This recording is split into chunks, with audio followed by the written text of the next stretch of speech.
Kevin Bonavia. Thank you, Madam Deputy Speaker. At second reading of the bill, I voted in favour, partly because I believed in the principle of it, because I do believe in the right to choice and the right not to choose, but also because I believed that we needed to have a way of checking somebody's clear intention. At the moment, there are horrible deaths that are going on, and there are no such checks in place. So I was keen to see how this House could come up with a system that will not be perfect, but better than the terrible status quo that we have now. And in the bill at that stage, we had 2 checks by medical practitioners, and in that third layer, the involvement of a High Court judge. And although I was pleased with the third layer, I was not convinced that that third layer was the right way to deal with that matter. So I was pleased that the committee has now proposed a panel now of experts to make those checks. And the previous member has, I believe, rightly looked at some of those points. But for me, having that panel in place is very important, and it's our job today to see how we can strengthen that. And I want to speak to Amendments 78 and 79. And I think the improvement in Amendment 78 there is to make sure that we have a unanimous decision, and that includes as a decision in favour of a certificate of eligibility. Abstentions will not apply.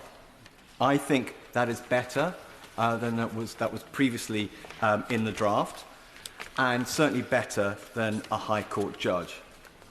And Amendment 79 setting out those written reasons, because there will be scrutiny of those decisions, and we do need to have those proper written reasons.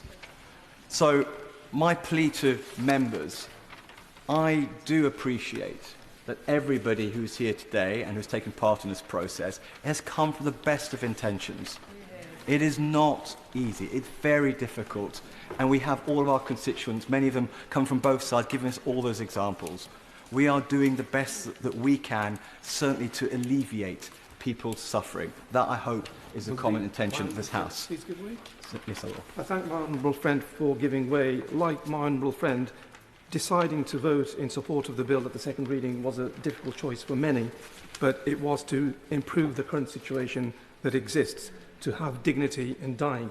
So does my honourable friend agree that to impose significant restrictions to a bill, we should not render it ineffective if the bill is passed?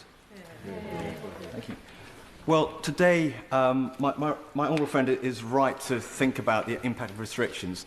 Today, we are all trying in our own different ways to try and improve the bill, whether we believe it in principle or not. I believe that the amendments that I'm talking to do improve that bill, but I should end by saying this. For all of us who are thinking carefully about the bill and all the different parts of it, ask yourselves this question. Does it make it better than the status quo? I believe it does. I believe that there will be fewer, more horrible, painful deaths out there. And that is why I believe these amendments help in that direction. And I remain in support of this bill, and I ask other members to think very carefully too.